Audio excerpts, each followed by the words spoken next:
우리 성경 말씀 보겠습니다. 레위기 4장 1절로 12절 말씀입니다. 레위기 4장 1절로 12절 말씀입니다. 구약 성경 149, 150쪽에 걸쳐 있습니다. 우리 한 절씩 번갈아 읽겠습니다. 여호와께서 모세에게 말씀하여 이르시되 이스라엘 자손에게 말하여 이르라. 누구든지 여호와의 계명 중 하나라도 그릇 범하였으되 만일 기름 부음을 받은 제사장이 범죄하여 백성의 허물이 되었으면 그가 범한 죄로 말미암아 흠없는 수송아지를 속죄 제물을 삼아 여호와께 드릴지니 그 수송아지를 회막문 여호와 앞으로 끌어다가 그 수송아지의 머리에 안수하고 그것을 여호와 앞에서 잡을 것이며 기름 부음을 받은 제사장은 그 수송아지 피를 가지고 회막에 들어가서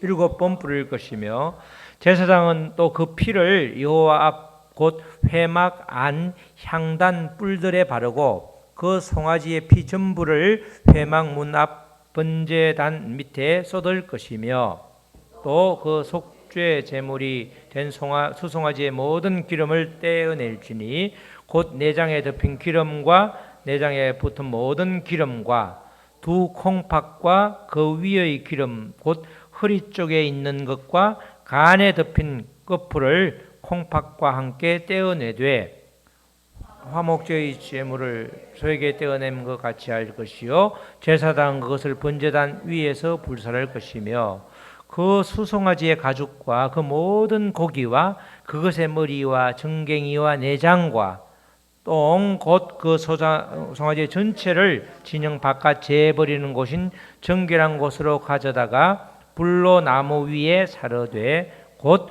재버리는 곳에서 불사를 지니라. 아멘. 우리 오늘 제목은 다 같이 죄 문제를 해결하여 하나님과 소통을 회복하라. 시작. 죄 문제를 해결하여 하나님과 소통을 회복하라. 우리가 레위기 말씀인데 가만히 보면 제사마다 방법이 약간 다르죠. 자, 오늘은 특별히 이제 속죄제라고 하는 그 제사를 통해서 알아볼 텐데 이 제사 지내는 방법을 통해서 하나님과 소통하는 거룩함을 회복해서 하나님과 만날 수 있는 길을 계속해서 알려주는 겁니다.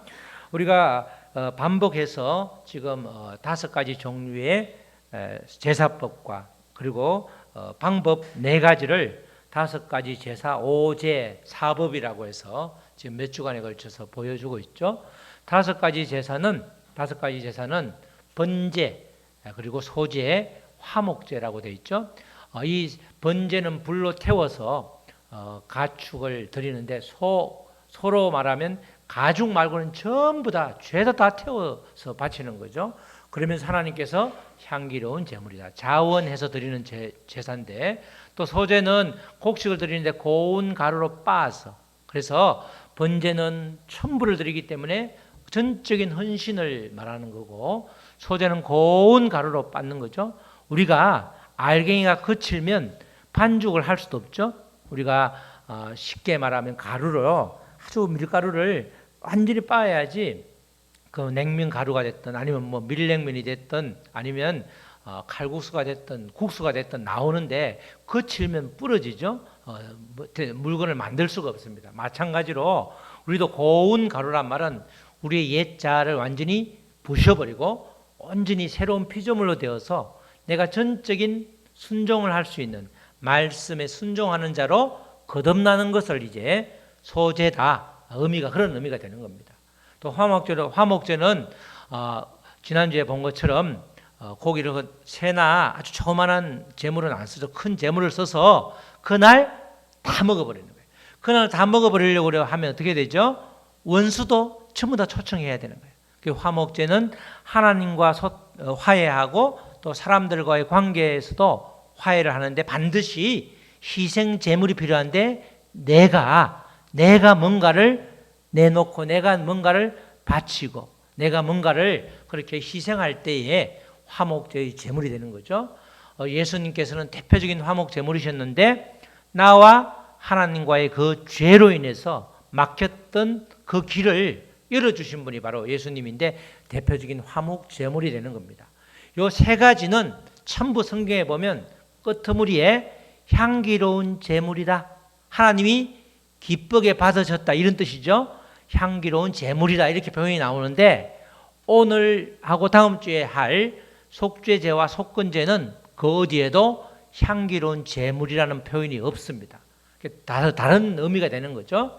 바로 이 속죄제와 속건제는 죄로 인해서 드리는데 이거는 강제로 반드시 드려야 되는 의무적인 그런 제사로 강제로 드리는 제사, 그래서 강제제다 이렇게 말하면서 특별히 똑같은 죄라 할지라도 신분에 따라서 전혀 드리는 제물이 다른 겁니다.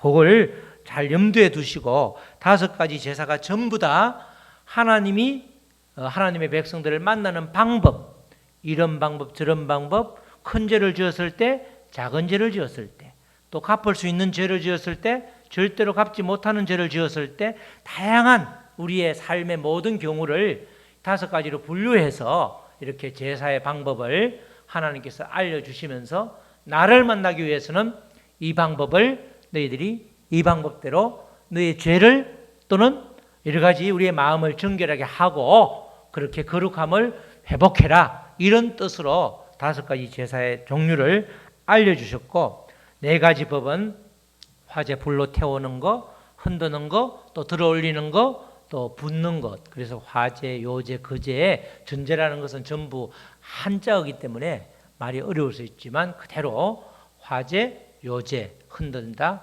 거재, 그리고 전제, 붓는다 이런 뜻으로 이제 그런 4가지 방법이 있는 것입니다.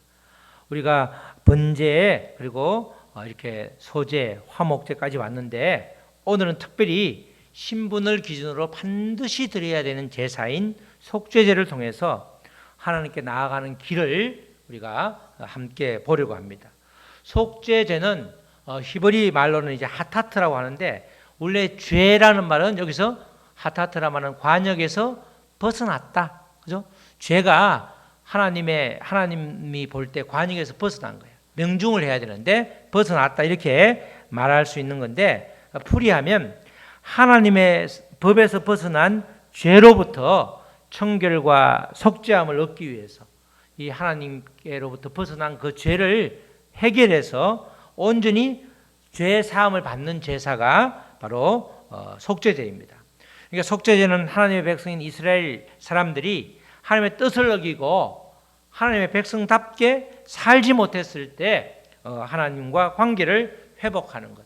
우리가 사람답지 않게 행동하는 데도 많잖아요. 하나님 볼 때에 하나님의 백성답게 행동해야 되는데 그렇게 살아야 되는데 하나님의 말씀과 전혀 상관없이 그렇게 사는 것에 대해서 그렇게 하면 하나님이 만날 수가 없으니까 그 부분에 대해서 그 죄에 대해서 해결하고 그러면 내가 너를 만나주겠다 이렇게 말하는 거죠. 그래서 하나님과의 관계를 회복하는 것, 특별히 죄 때문에 하나님의 백성답게 살지 못했기 때문에 그것을 회복하기 위한 제사가 속죄제가 되는 겁니다. 속죄제의 목적은 그러니까 범죄에 대한 죄에 대한 용서가 바로 속죄제의 목적이 되는 거죠. 그 결과 하나님 관계가 회복되는 것. 우리가 죄의 삭은 뭐죠? 구약성에 보면 죄의 삭은 사망의 사망. 그래서 사망이기 때문에 우리가 생명을 담은 피를 뿌리는 게 속죄제의 핵심이 되는 겁니다. 이 생명이 생명의 피의 생명이기 때문에 우리 피의 생명이 있고 우리가 사실 그렇죠? 피가 멈추면 심장이 멈추면 우리 죽게 되잖아. 그렇죠? 우리가 의학적으로도 사망 선고는 심장이 멈출 때잖아. 숨이 멈추었을 때 그게 심장이 멈추는 거죠. 생명을 담은 피를 뿌려서 이 죄값을 치르는 겁니다. 죄의 삭은 사망이기 때문에 그래서 이렇게 죄의 삭은 사망인데 이 죄를 해결하는 방법으로 속죄제와 다음 주에 볼 속건제 2가지가 있습니다. 이 2가지는 죄를 해결하는 방법이긴 한데 차이가 있죠. 그 차이를 미리 다음 주에 볼 걸 미리 보면 예습을 하면 속죄제는 우리가 주로 하나님께 대해서 범죄한 것, 또 율법에 대해서 범죄한 것을 위해서 제사를 지내는 반면에 속건제는 인간에 대한 죄를 대속하기 위한, 어찌 보면 또 다른 말을 하면 아주 속죄제는 굉장히 원죄를 포함해서 일반적인 죄를 말하는데, 속건제는 규정을 보면 아주 구체적입니다. 뭘 훔치고 도둑질을 하고 사기치고 이런 거에 대해서 이렇게 그러니까 속죄제는 범죄한 것을 배상할 수 없을 때 그게 속죄제고, 배상할 수 있을 때가 속건제가 되는 겁니다. 자, 우리가 속죄제하고 속건제를 아무리 말해도 우리가 죄에 대해서 둔감하면 별로 이것에 대해서 별로 우리가 경을 이길 때가 많죠. 속죄제는 하나님에 대한 죄, 원죄라고 하면 우리가 그냥 우리로는 어쩔 수 없다 이러면서 또 넘어가고, 또 어떨 경우 속건제에 해당되는 경우 재물로 배상할 수 있으면 뭐 돈으로 갚으면 되지 이러면서 또 넘어가고, 우리가 이 죄에 대해서 그냥 소홀히 하고 별거 아니라고 이렇게 속죄제와 속건제의 방법을 주는 것이 아니라, 죄는 크든 작든 하나님을 만나는데 하나님을 소통하는데 굉장히 큰 방해가 되기 때문에 죄 문제를 반드시 해결해라. 그래서 이제 비스무리하지만 속건제, 속죄제 이렇게 나누는 겁니다. 속죄제를 드리는 경우는 두 가지 경우가 있는데, 하나는 부지 중에 나도 모르는 사이에 하나님이 금하는 것을 어길 때, 우리가 그런 경우가 많죠. 나도 모르는 사이, 알면 안 그러는데 나도 모르는 사이에 이렇게 죄를 지을 때가 있잖아요. 그죠? 우리가 하나님께서, 예수님이 나중에 이 바보 전체를 라가, 그죠? 우리가 뭐 말할 때 빠가라고 그러잖아요. 라가 이렇게 말하지 말라고 그러잖아요. 그렇게 말한 것도 살인하는 행위다. 그렇게 예수님이 말씀하셨는데, 우리는 수시로 그냥 부지불식간에 그냥 툭 내뱉는 말이 저주하는 말을 할 때가 많죠. 그런 경우 부지 중에 하나님이 금하는 것을 어긴 것, 그것을 깨달았을 때 속죄제를 드리는 거예요. 그때 송아지 한 마리, 제사장이면 송아지 한 마리를 드려야 되는 거예요. 그죠? 또 하나는 고의성이 없다든가 조금만 신경 쓰면 부주의했을 때, 그죠? 부주의했을 때, 그럴 때도 마찬가지 율법과 그런 이유로 해서 율법과 하나님의 말씀을 어겼으면 그것도 그런 불법 행위를 사해달라고 제사를 드릴 때 속죄제를 드리는 거죠.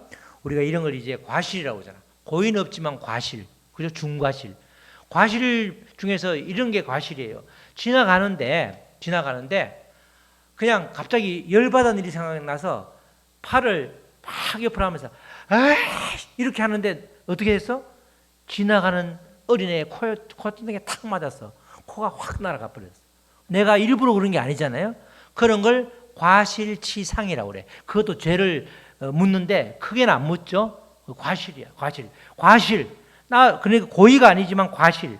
조금만 주의했다 그러면, 그죠? 누가 살짝 있는지 보고 탁 치면 되는데 그냥 무심코 했다가 그렇게 지은 죄를 지었을 때 그것도 속죄죄로, 제사장이 지었으면 흠없는 송아지 한 마리를 줘야 되고, 온 회중이 지었으면 흠없는 거 말고 그냥 수송아지를 하나 주면 되고, 또 족장이 지었으면 흠없는 암양, 그리고 일반 평민이 지었으면 흠없는 암염소, 순염소, 흠없는 평민은 흠없는 순양이고 수컷을 드리고, 그리고 평민은 족장은 그렇게 드리고 평민은 제일 값어치가 없는, 그다음 요새는 암소가 새끼를 놓기 때문에 시골에는 굉장히 값어치가 있었는데, 이 당시에는 수컷이 전부 제물로서는 값어치가 있고 암컷은 좀 그보다 낮았단 말이죠. 그래서 그런 순수대로 드렸는데, 이런 일이 있을 때마다 이제 그런 드려야 되기 때문에 자꾸 죄를 지다 보면 있던 재산이 싹 다 날아가죠. 그러니까 재산을 아끼기 위해서도 죄를 짓지 말아야 되고, 그것보다 먼저 하나님과의 소통을 위해서 회막에 하나님을 만나러 들어가야 되는데, 이 피를 드리고 이 죄사함을 받아야 들어가기 때문에, 그래서 이런 일들을 그렇게 구체적으로 기록을 해놓은 것입니다. 결국 하나님은 하나님의 백성을 만나는 것에 최종 목적이 있는 겁니다. 지금도 마찬가지죠. 주님은 우리를 만나는데 최종 목적이 있지, 우리가 큰 잘못을 했다고 바로 그냥 아예 끊어버려가지고 너는 내 새끼가 아니다, 내 자식이 아니다, 끊어내는 게 목적이 있는 게 아니죠. 죄에 대한 대가는 물으시지만 결국은 하나님께로 돌아오기 위해서 징계를 내리는 거지, 징계를 통해서 또는 고난을 통해서 또는 아픔을 통해서 하나님이 살아계심을 우리가 체험하잖아요. 그죠? 하나님이 진짜 살아계시구나. 내가 이게 병원에서 다 포기했는데 하나님이 살려주셨다. 기도해서 살려주셨단 말이에요. 온 주변의 사람이 기도해서 살려주셨으니까 그때는 정말 내가 살아계심을, 하나님이 살아계심을 믿는다. 이렇게 우리가 체험을 하는 겁니다. 우리 지난주에 한번 말씀드렸던 제 고등학교 동창이 우리 반인 친구인데 제가 420명 중에서 우리 고등학교 동창 예수 믿고 하여튼 목사 된 사람이 그 친구하고 저밖에 없는 것 같아요. 근데 그 친구가 이제 췌장 걸리다 보니까 계속해서 매일 1년 365일 계속 말씀을 올리던데 그 여러 사람을 위해서 저한테도 보내주던데 췌장에 걸려서 정말 자기 말로는 몹쓸병에 걸리긴 했지만 이렇게 삶의 끝자락이 딱 눈에 보이니까 얼마나 회개할 게 많은지 그러면서 계속 회개문을 올리더라고. 그러면서 기회를 달라고 여러분 다시금 사명을 감당하게 해달라고 하는데 췌장암에서 이제 병원에서 손을 못 쓰는 단계고 혈액까지도 연결이 돼 있는데 본인이 이렇게 아주 간절하게 기도하면서 삶의 끝자락에서 오늘 아침에 보낸 건 삶의 끝자락에서 정말 회개할 것밖에 생각이 안 나더라 이렇게 말하더라고요. 우리도 지금 회개를 하지 않는 것은 굉장히 평안한 것 같지만 그게 하나님과 점점 멀어지고 있는 거예요. 그게 결코 복이 아닌 거예요.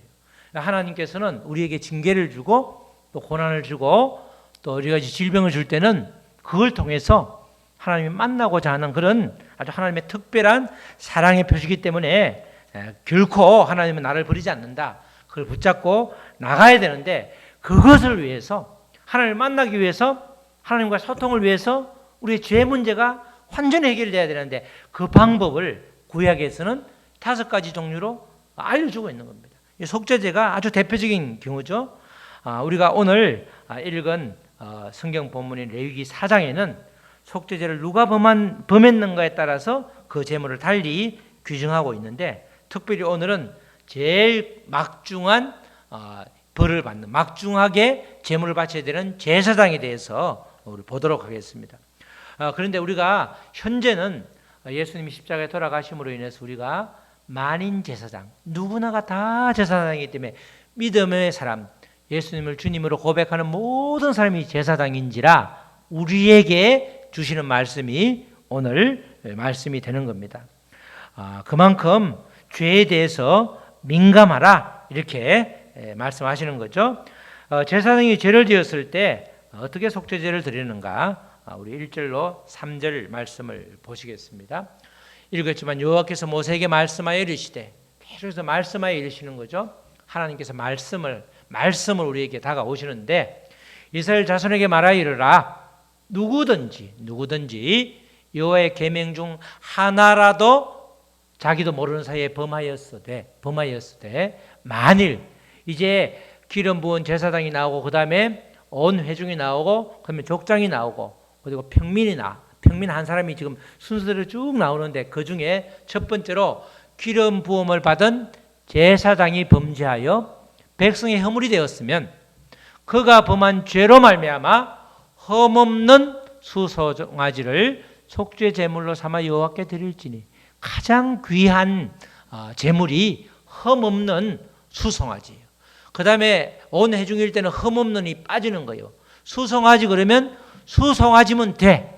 다리가 하나 잘려도 돼. 수송아지면 된다고. 수송아지. 흠없는이 아니고 수송아지. 흠없는 것은 그만큼 가장 귀한 거죠.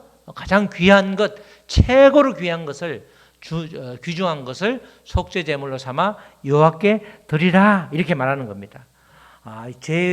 이렇게 속죄제로 드리라는 것은 누구든지 계명을 하나라도 무심코 이렇게 범하면 내가 일부러 알고 무심코 나도 모르는 사이에 그렇게 범할 때에 이렇게 드리라는 겁니다. 그리고 제사장에게 이렇게 무거운 부담을 지우는 것은 그의 역할이 그만큼 크고 그의 영향력이 크기 때문에 우리로 말하면 믿음의 사람이 우리가 제사장이기 때문에 뒤에 나오는 온 회중 족장 평민은 믿지 않는 사람이라고 보면 돼요. 우리 믿는 사람 우리는 제사장이기 때문에 우리가 믿지 않는 사람들에게 비춰지는 우리의 모습이 정말 아름다워야 되는 거죠. 똑같아. 같은 회사를 다니는데 나중에 그러죠. 깜짝 놀라죠. 야, 너 교회 다녀? 그죠? 전혀 교회 다니는 모습이 아니라고 생각했는데 교회하고는 1도 관계가 없는 사람 같았는데 나중에 보니 교회 다녀. 깜짝 놀라서 너 교회 다녀? 그런 말을 들으면 안 되는 거죠. 야, 쟤처럼 살아야 돼. 쟤처럼 사람이 누가 있으나 없으나 똑같은 기준으로 똑같은 열심을 내고 정말 걸어다니는 성경책이다. 그렇게 말할 정도로 살아야 된다는 거예요. 누가? 기름 부은 제사장이 누가? 저와 여러분들이 내 삶이 그렇게 돼야 된다는 겁니다. 그렇게 제사장은 그렇게 살아야 된다는 거죠. 그러면서 그 범죄한 제사장이 흠없는 수송아지를 이제 끌고 가는 거죠. 안수하여서 잡아서 그 피를 드리는데 4절로 7절 말씀이죠.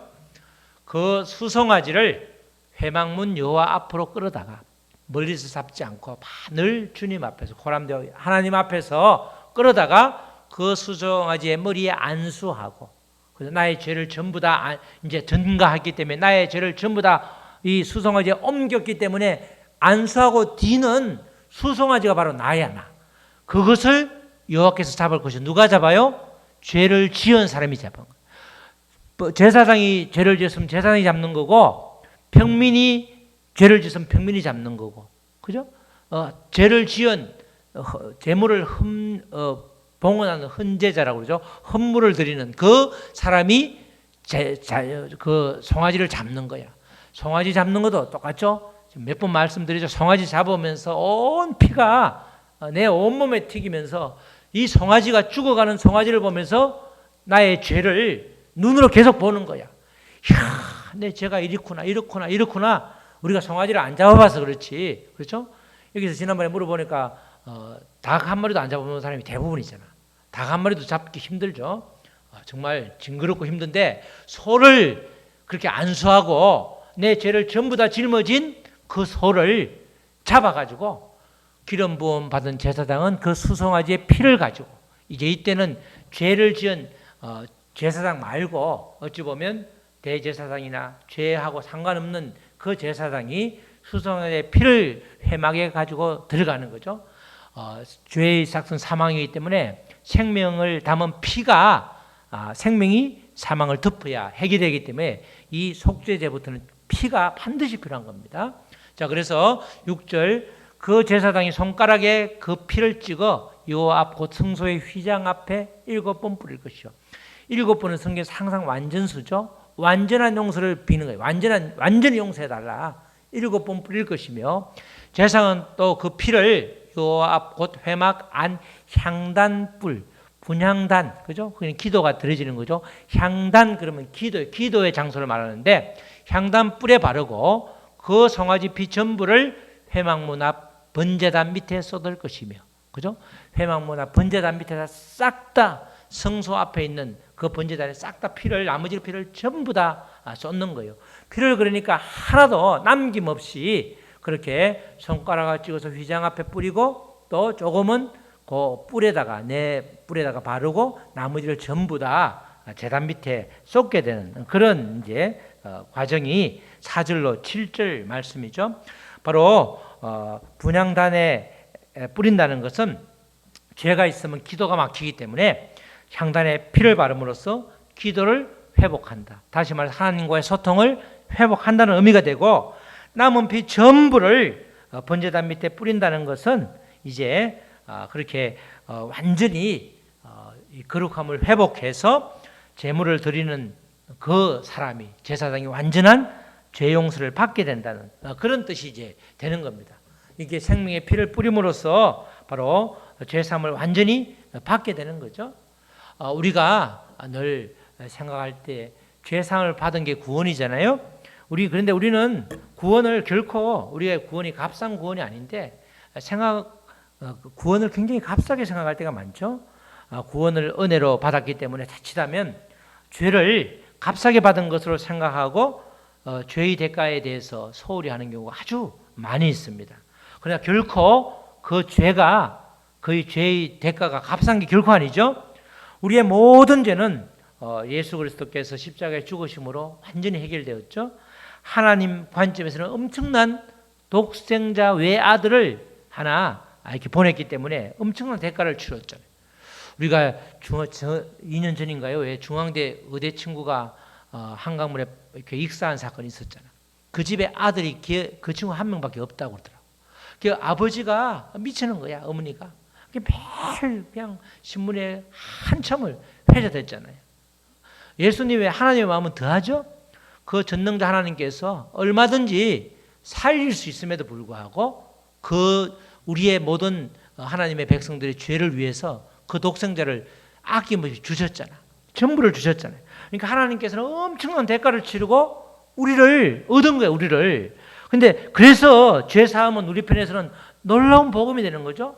이 죄 사함 받고 용서받는 것이 엄청난 대가를 치렀음에도 불구하고 내가 예수를 주로 고백하고 그러면서 우리가 구원받았다고 그러니까 굉장히 쉽게 값싸게 받은 걸로 생각하는데 결코 그렇다는 게 그게 아니죠. 우리가 제사법을 하나하나 봐도 그렇죠.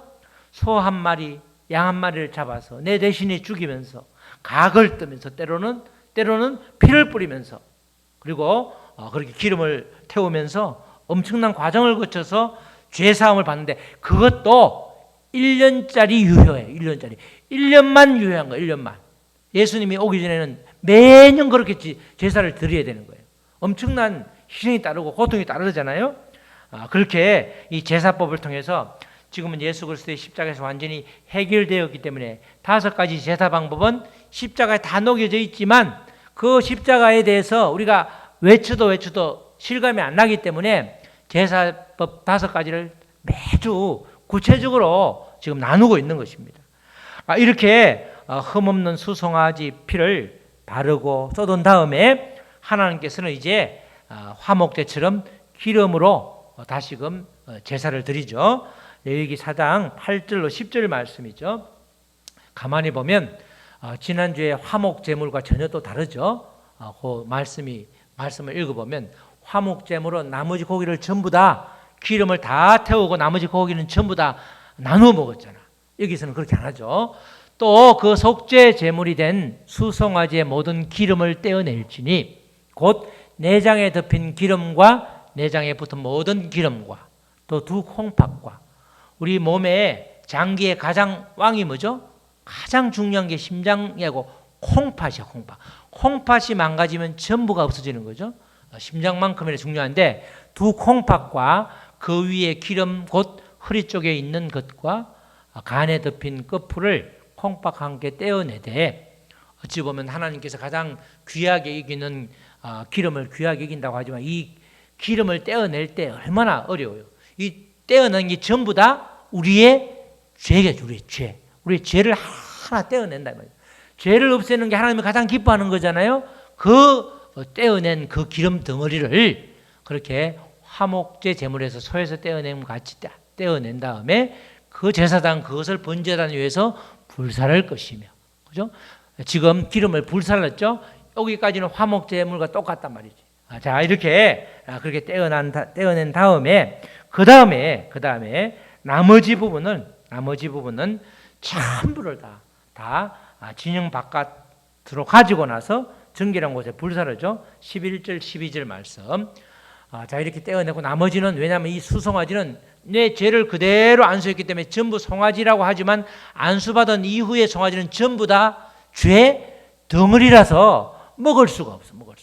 죄 덩어리라서 먹을 수가 없어. 화목제는 이렇게 안수하면서 하나님께 정말 우리의 죄를 그대로 고백하는 것이 아니라 이렇게 관계에 대해서 관계의 회복을 구하기 때문에 그걸 먹는데, 지금 이 똑같은 송아지지만 이 송아지는 죄를 듬뿍 뒤집어 쓴 송아지이기 때문에 전혀 더러워서 먹을 수가 없는 거예요. 그래서 그 수송아지의 가죽과 그 모든 고기와 그것의 머리와 정강이와 내장과 똥 곧 그 송아지의 전체를 진영 바깥 재버리는 곳인 정결한 곳으로 가져다가 그 죄를 다 태우는 거예요. 불로 나무 위에 사르되 곧 재버리는 곳에서 불사를 지리라. 속죄 제물로 드려진 그 고기는 하나도 안 먹죠. 싹 다 태워서 다 드리는데 진영 바깥에 성소, 지성소 그 회막 바깥으로 가가지고 전부 다 불살하게 되는 거예요. 남김없이 죄 덩어리이기 때문에 전부 다 불살하는데 이것을 보면서 정말 죄를 하나님께서 얼마나 싫어하는지를 보여주고 있죠. 자, 우리가 이 절의 근거에서 나오는 말씀이 뭐죠? 예수님께서 나중에 어디로 가죠? 영문 밖으로 가잖아. 예수님께서 죄를 뒤집어 쓰고 그 성소 지성소 그 성전 안에서 돌아가시는 것이 아니라 어디로 가죠? 골고다로 가죠. 골고다로. 골고다는 지금도 예루살렘 성 바깥에서 바깥에 있다는 말은 지금 요 말하고 똑같아. 속죄제를 드리는 그 제물을 불태울 때 어떻게 되죠? 불태울 때 그렇게 영문 밖에, 진영 밖에 가서 태우는데 바로 그게 예수님께서 왜 골고다, 진영 밖에서 돌아가시냐? 요것과 연결이 되는 거예요. 그러니까 구약의 제사법이 전부 십자가에 탁 녹여져 있기 때문에 그 제사법을 잘 알면 이렇게 해서 이 성경대로 이루어지는구나, 그걸 알 수 있는 거죠. 이처럼 죄를 제거하는 방법은 아주 엄격합니다. 중책을 맡은 사명자일수록 죄에 대해서 아주 민감하게 반응해야 되는 거예요. 자, 우리 사랑하는 성도 여러분, 하나님께서는 하나님의 백성들을 위해서 제사법을 주셨습니다. 무엇보다도 하나님과의 소통을 가로막는 것이 죄의 세력이기 때문에 그 죄를 해결하는 방법으로 특별히 그 한 방법으로 속죄제라고 하는 이 제사법을 허락해 주신 것이죠. 하나님과의 관계를 회복하지 않으면 그 어떤 관계도 완전하게 회복될 수 없기 때문에 하나님에 대한 죄는 반드시 먼저 해결을 해야 되는 겁니다.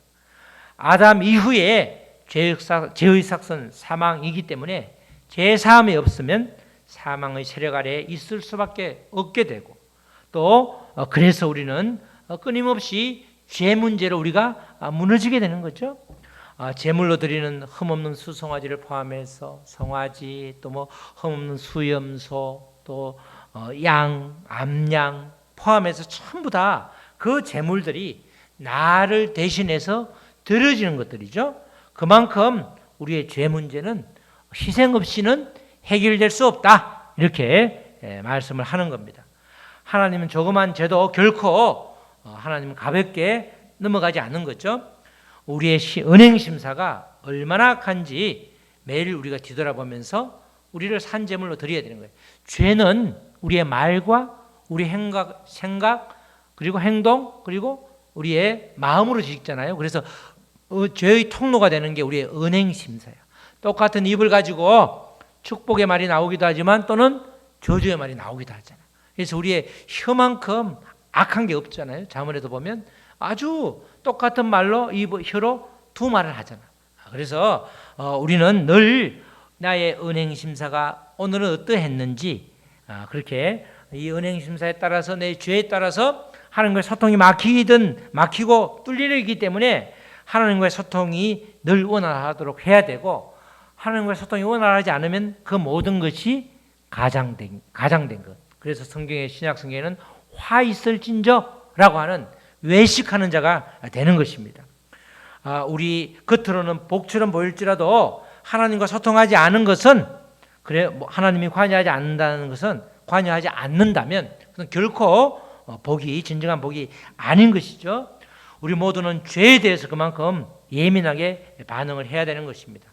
우리 모두 하나님과의 소통에 막힘이 없도록 정말 모든 것을 태워드리는 속죄제의 그 정신을 이어받아서 하나님 관계가 완전히 소통되는, 또 그러기 위해서 늘 죄의 문제를 소홀히 여기지 않는 저와 여러분 되시기를 주님의 이름으로 축원합니다. 아멘. 우리 말씀 붙들고 바로 기도하도록 하겠습니다. 우리 다 같이 기도하시겠습니다. 죄 문제를 해결해서 하나님과 소통을 완전히 회복하게 해 주십시오.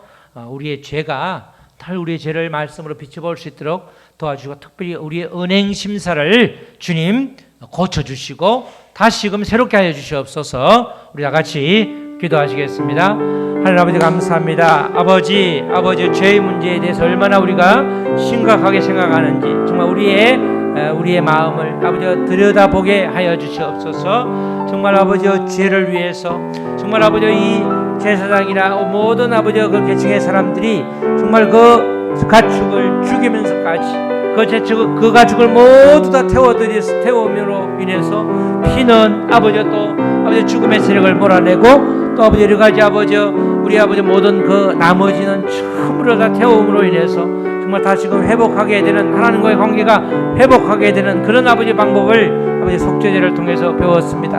우리 아버지 그 죄를 짊고 간 그 수송아지를 보면서 정말 우리의 아버지의 모습을 보게 하여 주시옵소서. 나의 죄가 얼마나 아버지 주홍같이 얼마나 붉은지 그러나 그 죄를 정말 아버지 흰눈같이 아버지 사해 주신 그 예수님의 크신 사랑 하나님의 사랑을 아버지 기억하면서 오늘도 죄에 대해서 예민하게 반응할 수 있도록 주여 도와주시옵소서. 그래 하나님과의 소통이 막힘이 없도록 거룩함을 회복하여 주시옵소서. 하나님 아버지 감사합니다. 주님 도와주시옵소서.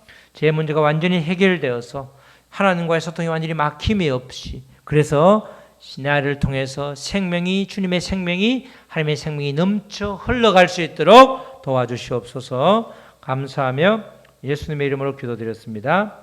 아멘.